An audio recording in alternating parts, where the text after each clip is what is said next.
You have seen the movie. 50 Cent walks through Queens. He is a child.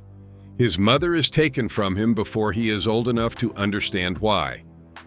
In the movie, her loss pushes him into the streets, into the hands of a kingpin named Majestic, a man who controls the neighborhood, a man who does not want 50 to make music, a man who wants him silenced permanently. In the film, Majestic is the man who shapes the tragedy. He moves through the story like a shadow. He controls everything. And when 50's character survives an attempt on his life, it is Majestic who ordered it. The audience watches this and thinks it is Hollywood, a writer's invention, a villain created to give the hero something to overcome. It is not. Almost every detail about Majestic, the control over the neighborhood, the connection to the music industry, the alleged attempt on 50 Cent's life, tracks almost exactly with a real man. A man from the same streets, the same projects, the same Queens. His name is Kenneth McGriff. The streets call him Supreme. And the real story of Supreme McGriff is so much darker than anything the movie was willing to show that one hip-hop journalist watched the film and said something that should reframe the entire project for you. 50 makes his entire movie, which should be this puffy biopic about himself, but it is about Preemie. Very strange. The movie, called Get Rich or Die Tryin', was supposed to be 50 Cent's life story. Instead, it became a 2-hour window into his obsession with the real man who allegedly tried to have him removed from the earth. The villain took over the hero's own movie, because the villain's real story was bigger, darker, and more powerful than anything 50 Cent's writers knew how to put on screen. And in real life, just like in the movie, 50's mother was gone when he was 8 years old. Sabrina Jackson, a woman in the product trade, taken in 1983 in her own apartment. 50 was a child. That detail is not Hollywood. That is his actual life. And it is the wound that the entire movie and the entire war with Supreme McGriff is built on top of.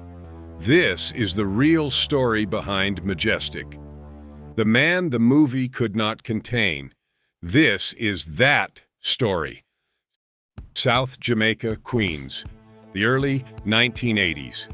If you know Queens, you know that South Jamaica is its own world. It sits in the southeastern corner of the borough, miles from the Manhattan skyline, miles from the tourists, miles from anything that looks like the New York City people see on television. Row houses, project towers, the Baisley Park houses, the streets between Foch Boulevard and Murdoch Avenue, where a young man's options are shaped entirely by which block he stands on. Kenneth McGriff is born on September the 19th, 1960. He grows up in this world, and by his early 20s, he has built something inside it that the neighborhood has never seen. He calls it the Supreme Team. The name is not an accident. In South Jamaica in the 80s, you do not name your organization after yourself unless you intend to own the territory that carries it, and Supreme intends to own all of it. The Supreme Team operates out of the Baisley Park houses, and the way McGriff runs it tells you immediately that this is not a corner crew. This is infrastructure. He installs lookouts on the rooftops of buildings surrounding the projects. Each lookout carries a walkie-talkie. They watch the streets the way a security company watches a campus. If law enforcement enters the area, the signal goes out instantly. By the time an officer reaches the block, every piece of evidence has been moved, hidden, or swallowed. That level of operational sophistication is not something a 22-year-old learns from the corner. That is military thinking applied to the product trade. And it works. For years, the Supreme Team operates with a visibility that would ordinarily invite a raid within weeks. Instead, the system holds. The lookouts watch, the walkie-talkies crackle, the product moves, and Supreme sits in the middle of it like a man who has figured out the one thing most organizations never figure out: how to be visible and untouchable at the same time. And here is the detail that tells you Supreme McGriff is not just a kingpin. He is a politician. He organizes basketball tournaments for the neighborhood kids. He sponsors musical performances. He gives back to the community in ways that are visible, public, and deliberate. The children in Baisley Park grow up seeing Supreme not as a threat, but as a benefactor. The man who puts on the basketball games, the man who brings the music, the man who takes care of the block. That is the strategy of a man who understands that silence is a product you have to purchase. And the currency is not just fear, it is loyalty. When the neighborhood loves you, the neighborhood protects you. Nobody calls the police on the man who organized their kids' basketball tournament. The movie captures a version of this. Majestic in Get Rich or Die Tryin has authority. He has reach. He controls the neighborhood. But the movie makes him one-dimensional. A man who gives orders and looks menacing. The real Supreme is not one-dimensional. He is building an ecosystem. And then, in 1985, the system breaks. Supreme is convicted of narcotics possession. He is sentenced and sent to Elmira State Prison. And the Supreme team, the organization he built with walkie-talkies and rooftop lookouts, is placed in the hands of his nephew, Gerald Miller. They call him Prince. And Prince is a different kind of leader. If Supreme is the politician, Prince is the enforcer. Where Supreme built loyalty through basketball tournaments and community events, Prince builds loyalty through consequences. Under Prince's leadership, the Supreme team becomes one of the most feared organizations in the history of Queens. Federal prosecutors would later allege that under Prince Miller's reign, dozens of people were hurt, beaten, and terrorized. Prince does not negotiate. Prince does not sponsor basketball games. Prince runs the Supreme team with a brutality that makes the organization's reputation so terrifying that nobody in South Jamaica dares cross it. And here is the detail about Prince that makes the Supreme team story even stranger. Prince develops a reputation for extravagance that makes Supreme look modest. He throws money around in ways that draw the kind of attention Supreme spent years trying to avoid. He becomes a celebrity in the projects, not the quiet, strategic kind of celebrity Supreme cultivated, the loud kind, the kind that makes the feds sit up and pay attention. Prince is eventually convicted on federal charges and sentenced to life in prison. His own reign ends the same way it was run. Hard, final. And the Supreme team, the organization that Supreme built with rooftop lookouts and walkie-talkies, is left damaged by the man Supreme trusted to hold it together. Supreme watches from inside Elmira. He cannot stop what his nephew has done. He cannot undo the reputation Prince has built on top of the one he carefully constructed. And by the time he comes home, the Supreme team's name carries a weight that has nothing to do with basketball tournaments. Supreme is released from prison in 1995. He has served roughly 10 years. He comes home to a Queens that has changed, a Supreme team that has been reshaped by his nephew's methods, and a music industry that is about to pull him into a war he did not see coming. Because this is the era of hip-hop's explosion in Queens. Ja Rule, Irv Gotti, Murder Inc. Records. The label is rising, the music is selling, and the line between the street and the studio is thinner in Queens than it has ever been anywhere else in America. Supreme McGriff, freshly released, connects with Irv Gotti and Murder Inc. The exact nature of that relationship is the subject of one of the most significant federal investigations of the 2000s. What the government alleges is this: Supreme McGriff provided Murder Inc. with muscle, threats, intimidation, the kind of enforcement that a record label cannot openly employ, but that, in the world of Queens hip-hop in the late 90s, is the difference between a label that gets respect and a label that gets tested. Murder Inc. becomes one of the biggest labels in the country. Ja Rule is selling millions. Ashanti is selling millions. And the feds are watching. Because the money flowing through Murder Inc., according to prosecutors, has a connection to a man who built his first empire out of the Baisley Park houses with walkie-talkies on the rooftops. And then a young rapper from the same streets records a song that sets the whole thing on fire. Curtis Jackson, 50 Cent, born and raised in South Jamaica, Queens. The same blocks, the same projects, the same world that Supreme built. In 2000, 50 records a track called Ghetto Quran, a song that names Supreme McGriff in the first verse, a song that mentions the Supreme team, a song that, depending on who you ask, is either a tribute to the legends of South Jamaica or the most reckless act of exposure a young rapper has ever committed. 50 says it was a tribute. The streets hear something else, because in the world 50 comes from, naming names in a song is not a tribute. It is a provocation. It is putting a man's business in the public record, set to a beat, distributed to thousands of people.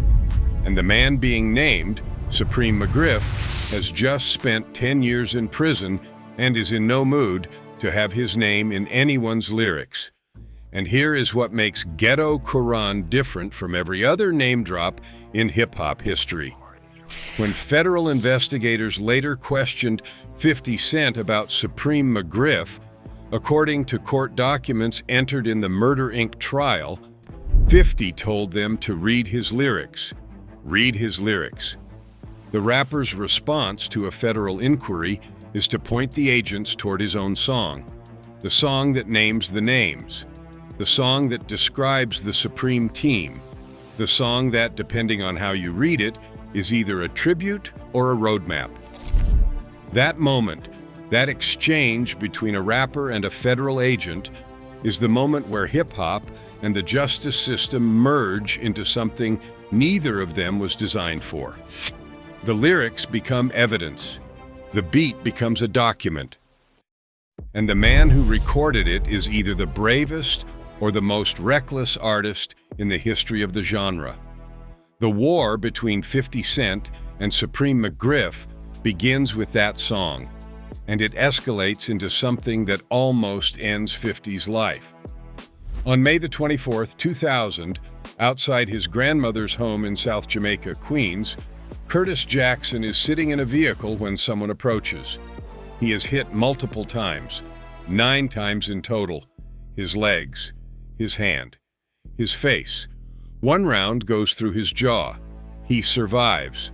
All 9. He lives.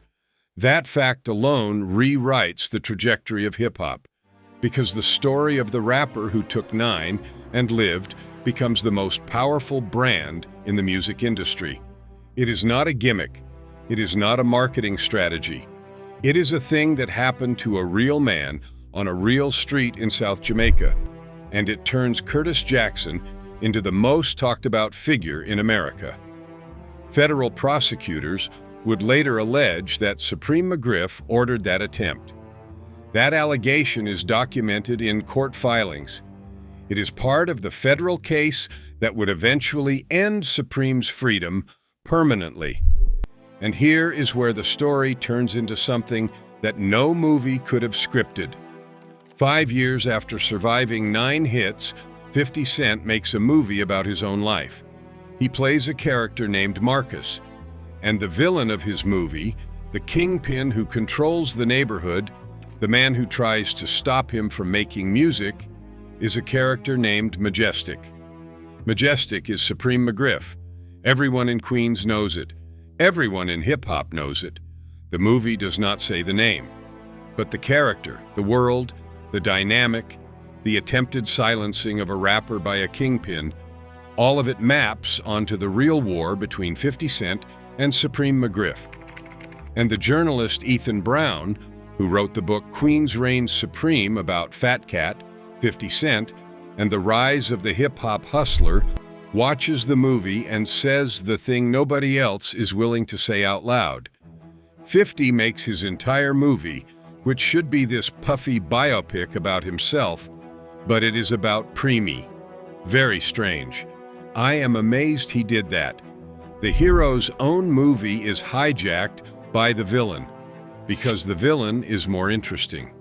Because the villain's real story, the Supreme Team, the rooftop lookouts, the walkie-talkies, Prince Miller's reign, the Murder Inc. connection, the federal investigation, the alleged ordering of a hit on the most famous rapper in the world, is a story so dark and so layered that a 2-hour Hollywood film cannot hold it. The movie gives Majestic a few scenes and ends him in the finale.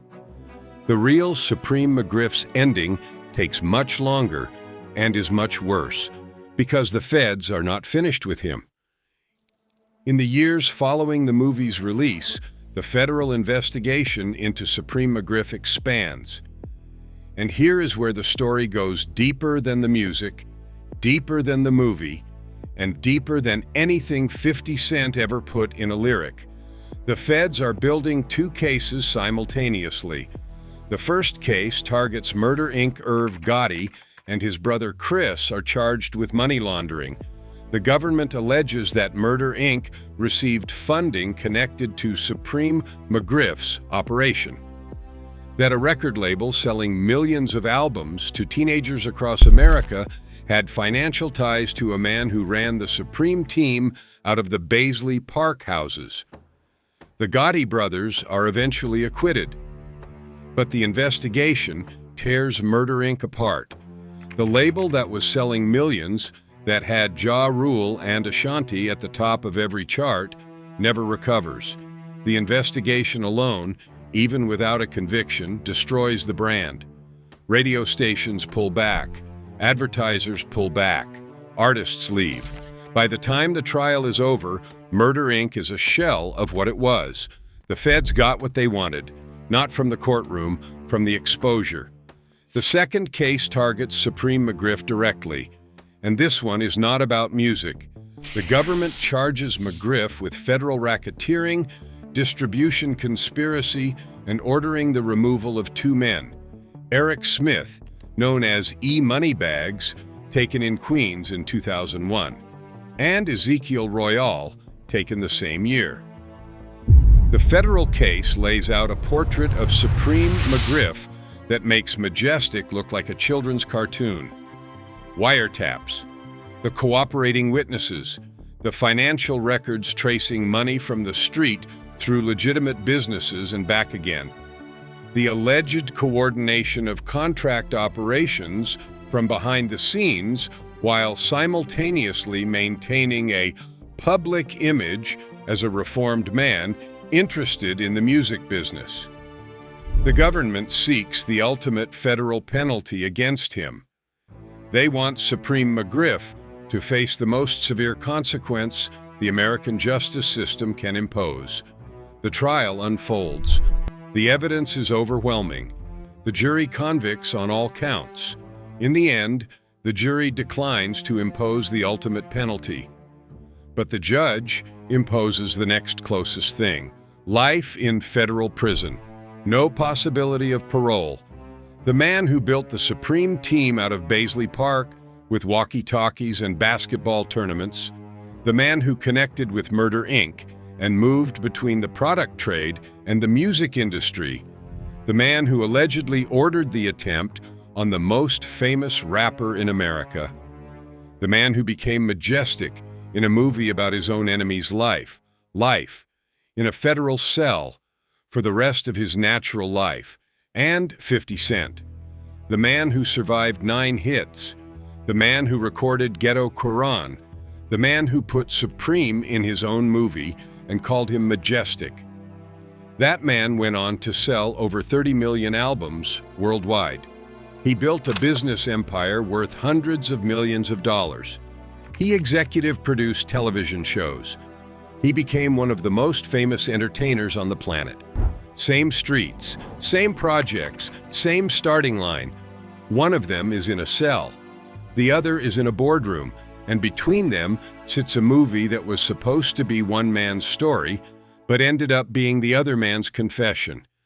A film that 50 Cent made about himself, that every critic, every journalist, every person from Queens who watched it knew was really about Supreme McGriff. The hero made a movie. The villain stole it. And the reality behind the villain was darker than anything the script was willing to show. So what do you take from the real story behind Get Rich or Die Tryin'? Take this. The movie shows you majestic as a man in a suit, a plot device, a figure who exists only to stand in the way of the hero's rap career. The real Supreme McGriff is not a plot device. He is a man who built an empire with military-level security systems, who installed his nephew as his successor and watched that nephew turn the organization into something even he could not control, who connected the product trade to the music industry in a way that triggered a federal investigation that took down an entire record label, and who allegedly ordered the removal of the most famous rapper alive. The movie ends with Majestic being taken out in the final scene so the hero can perform. The real story ends with Supreme McGriff in a federal cell for the rest of his life, while the man he allegedly tried to silence became a billionaire. One man got the movie, the other got the cell, and the cell, in this case, is the real ending.